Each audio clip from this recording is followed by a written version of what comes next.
Good morning everyone, and welcome back to Craft Eccentricity. And I've just noticed I've got a tiny little sequin on my paper there.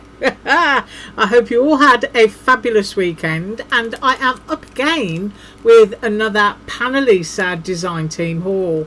And I've got my ruler out today because some of these are going to be huge. Right, so I'm going to start with the stickers and papers first, then I'll get to the stamps, then I'll get to the dies. Right, so first up we have this little packet of stickers, which is all chefy cook related, which is fabulous if you like to do recipe cards and books. Always pay attention to your packaging from Panalisa, because I'm telling you now, if you angle your die correctly onto there, that is going to make a fabulous ATC. Yeah, I really like that. So just place your die on it, crop it out, and you've either got the front of an ATC or a gorgeous back for one. But let's have a quick look at what's going inside with these stickers. Right, now you have to forgive me if my paper shifts around. Right, so we've got a lovely little vintage stove, and we've got a little chef man. I'll try to do them slowly so they don't get blurred. And then we've got our gorgeous chopping board or charcuterie board with a little bit of fish and shrimps, and these are kind of watercolor effect. Then we've got a lovely little jug and tablecloth. We've got a nice prettily decorated cake. We've got the weighing scales there with the flour and the sugar, and the little rolling pin, which is really cute. Got the lemons, love that one. That's a great one for a summer card. If you like to do your farm style stuff, there's your pasta making machine and your eggs and your oil. We've got a little bread one. We've got a little cinnamon bun one. You've got the eggs and what have you. Love that. And then we have, yes, that's the last one. I was making sure two weren't stuck together. Then we have that lovely little tea kettle, and I think those might be almond milk. And then we've got a little rose. So just really sweet for journal pages and stuff. And then next up, in my last haul I showed you the rectangle frames. These are the circle frames, and these are absolutely gorgeous. They can be used in any kind of scenario, whether it be birthday, vintage, or even Halloween. I mean, look at that. I don't know whether they'll go back to back, but let's have a look. Let's see. They might not be identical. Are they identical? Yeah. And these are thicker. There you go. They do absolutely go back to back. So you can frame something right there in the center. And there are 4 of each. So if we separate them out, I think there might only be 2 of those, but there's 4 of those. But if I put them on side there, you can see that they are slightly thicker than your regular cardstock. How thick, I don't know, but aren't they pretty? You could dot little bits of embossing glaze around them. You can basically do whatever you want, but you know, vintage, Christmas, Halloween, you've got Halloweeny images, you know, portraits of a skull or something would look absolutely fabulous inside of that. Right, so I've got frames, and I don't know if it tells you how many is in the pack, so I'm going to flip it over, and it doesn't tell me. But once again, you've got that great image. This time it's larger, so you know, that could be on a pocket or something, or bigger index card. So I do like to use my packaging. And then we have film moments. I did get some other acetate that had women on it last week. This one, once again, it comes in a great folder. So right, these are so different that it's okay if I get them mixed up, because they're easy to sort out. So even the cover is acetate. Now these are not stickers, so they have to be fastened down. But all they are is lots and lots of different numbers. And I think it's the entire number set in there. Yeah, it is. Right, there's number 3.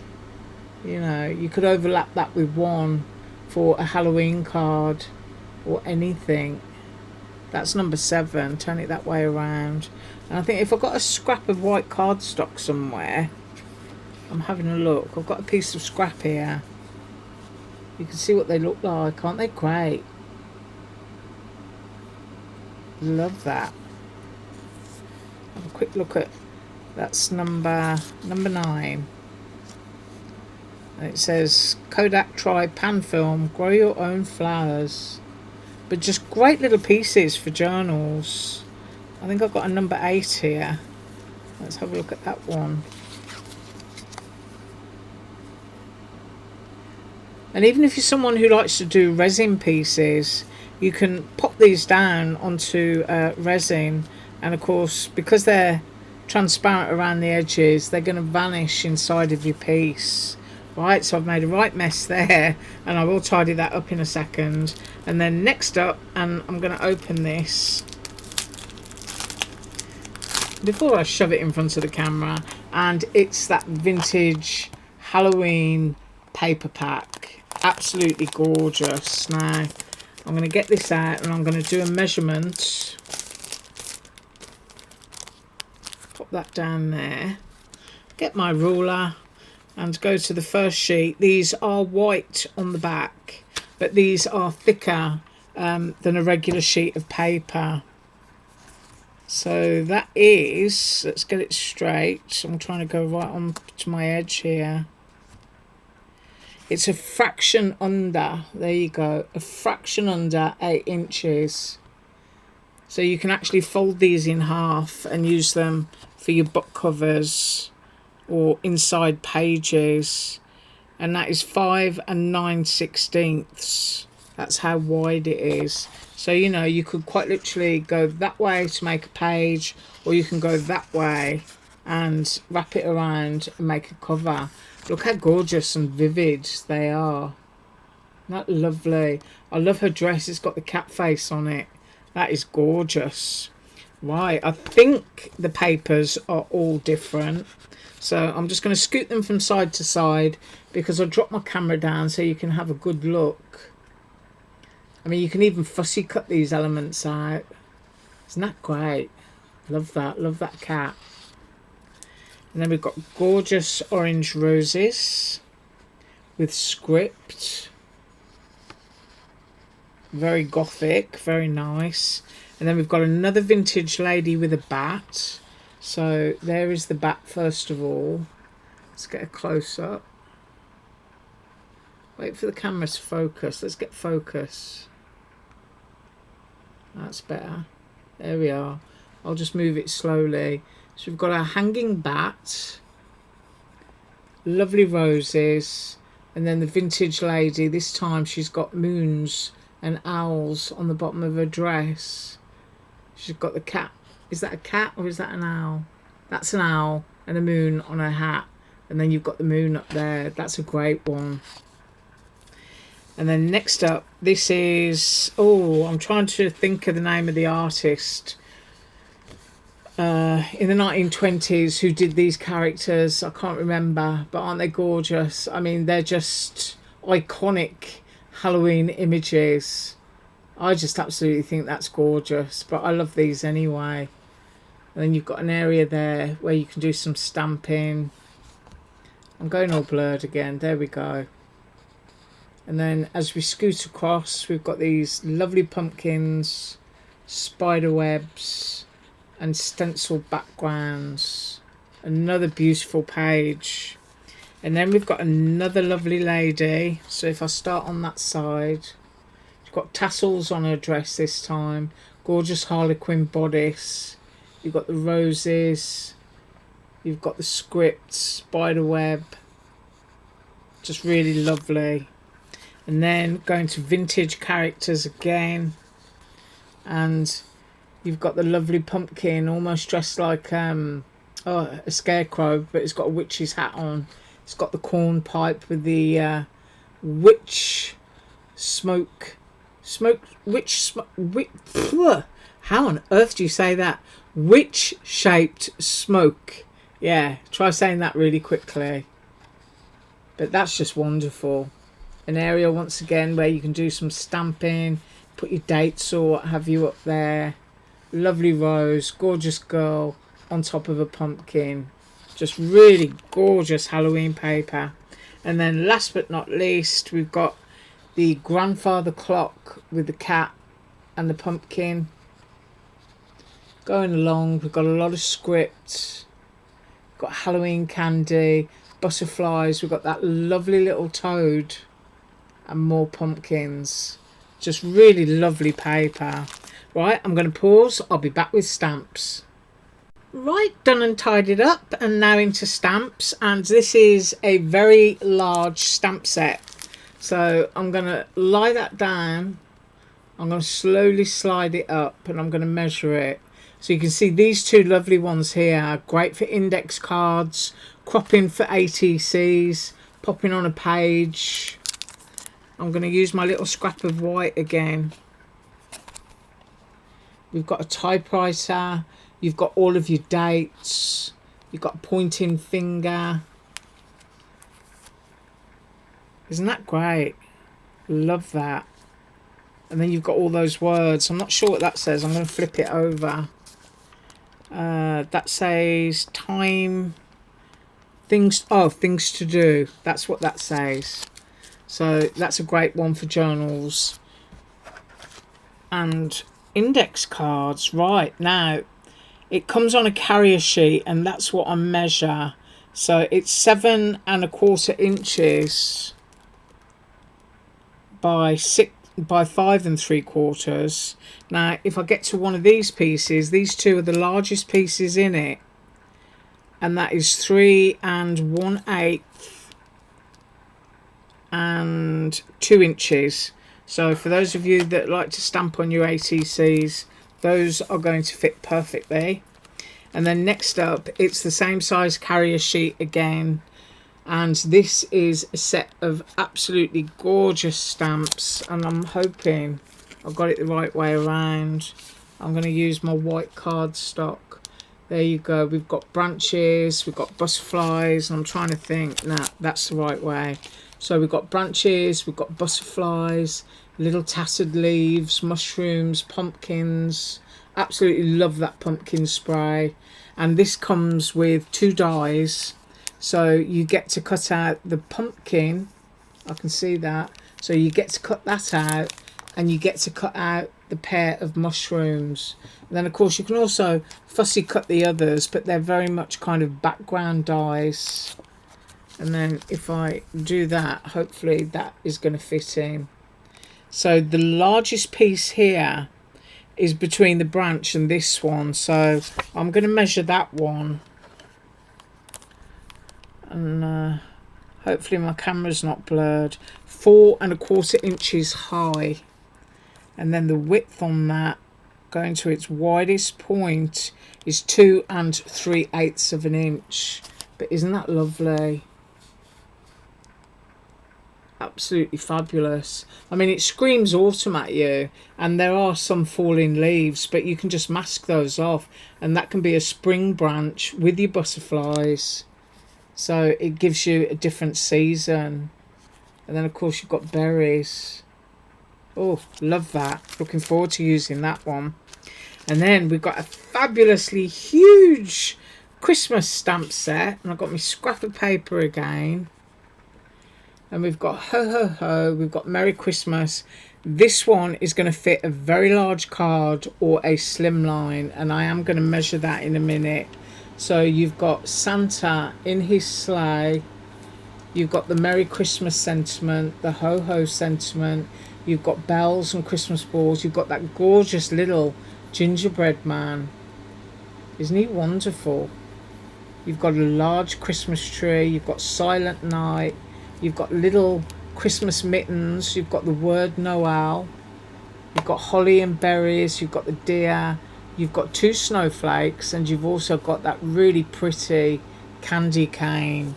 So this is a huge set. Now if I go along the angle of this, it is 5 and I'm going to say it's 5 1/2 inches long. So on a 6-inch slimline, it's going to look absolutely stunning. And you could do it in watercolour on watercolour cardstock. And then the height of that is 2 3/8. So a 6x3 or a 6x4 slimline, and that is going to look absolutely stunning. I really love that one. It's nice when you see big sets of stamps. Right, so next up, I'm just going to pause and we'll get the dies. Right, and as I was saying, some of these are huge, and I'll do those at the end actually. Now, if you remember my last haul, I got some faces for a cup. Well, this is the cup that goes with those faces, and you do get a set of faces with this one as well. So I'm looking forward to doing that. So it's a coffee cup mug, and you get all your whipped cream and your handles and all your little bitty bobs to make that cup. And of course all links are below, so you can go and see exactly what they look like. And then next up, a really useful die, colour swatching. So you get the big tag, you get all the different bits that will cut out. You can colour swatch them, glue them on. You've got all your enforcers, you've got your tab, you've got your spacers, and then you can just put them all onto a big book ring or inside a book, and you can have that as a fabulous you know, reference to all the different colours of inks and paints that you've got. And of course it's got a double use. You can take this bit away because that bit cuts out, you can see, and you've got a very large tag which is good enough to be a bookmark. So I'm going to measure that. That is, I'm going to say 6.5 inches, just a fraction under, and then we are at 1 3/4. So you can see, you know, colour swatching or a lovely bookmark. And then next up, this is big. Look at that. I've got my hands around it. It is fitting in the camera, so that's good. And it's a very large heart. It's got 2 other small hearts, and I think that says high take care. Yeah, that one says take care. I'm pretty sure it does. And this one says big hugs, and then I'm flipping that around, and celebrate you. So that is a very large set. And of course, once you've used all your bits and bobs, you're still left with a lovely heart that would make a great swag or a great card. Now I'm angling to get the correct dimension on this. It's 5 3/4 inches high, and then at its widest point is, let's slide the ruler up and see if it gets any wider. I'm going to say it is 4 inches, maybe a fraction over. So that's a great set. And then next up, I've got a sort of background panel die, which is going to cut all those gorgeous little dots into your paper and make it look like a big piece of broderie anglaise lace. Isn't that pretty? Right, how big is that? We are at 5 1/4 by 4 inches, so perfect size background die. And then we've got a teapot which has got very similar design in it. So we've got a lot of stitching around the lid. You've got the lacy base section of the teapot, and you've also got a shaker section that will go on there. And then you've got a handle trim, and you've got a teapot lid trim that I believe goes onto here. Well, we'll have to make it and find out. But that teapot, a great size again, and it is, I'm going to say 3 1/8 inch, and then the height is 2 5/8 inch. And then next up we have this gorgeous border set. Now I'm not sure, I think that cuts a tassel, I'm not 100% sure, or it could just be an embossed edge. So we're going to have to do this on a card and find out. It's got a really pretty bow. It's got faux string, so if you're somebody who doesn't like to use string, you can cut that and pop the bow on it. And then you've got this one that will cut out a little aperture dot all the way down, making that really pretty. And then you've got one that you can use as a candy stripe edge as well, or you can thread a ribbon through it. Right, the length of those is all the same, so that is 6 1/2 inches. So plenty of space really to be trimming down where you want to. And then that is 1¼ inches for this one, but I think I'm going to need to cut that out to find out. I think it might go that way and either make a tassel or a kind of pinata fringe. I think that's what it might be. Right, next up, another huge one, and this is to make a star box. So this is the box section, and then you've got 2 pieces so you can make a shaker or a decorative layered top. So we're going to have to make that one, but it is big. So let's get the measurement on that star. I'm going to go in at my 3 points. They're the widest, because you need to know how it goes in your cutting plates. That is 6¼ inches cut line to cut line. Get a few measurements so that you can see if it's going to fit on your plate. Right, at that angle, 6 inches, so that is going to fit. That's going to be a very large box, so we're going to have to do that one. And then last but not least is another box, and it is, you know, I'm trying to fit it all in there. It is a cone shaped box which could be used for anything, but this one comes with a star wand, a spaceship, you've got a planet, you've got a couple of tags and a smaller star wand. So that's going to be great. It also kind of ties in with the star box as well, so you could kind of use all of those elements on both. But of course this one can be changed up because it's a great carrot shape as well, so it's going to make a really nice Easter box.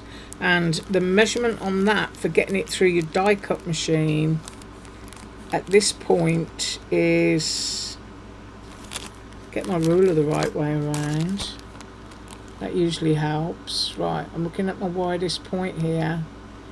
We are at 7¾ I'm gonna say, and then at this angle we are at 6¼ so you are going to be able to fit that through your die cut machine. Right, that is what I have for you today, and I thank you so much for joining me. We are going to be making Panalisa for the rest of the week. You have a wonderful day. As usual, all links below. Bye.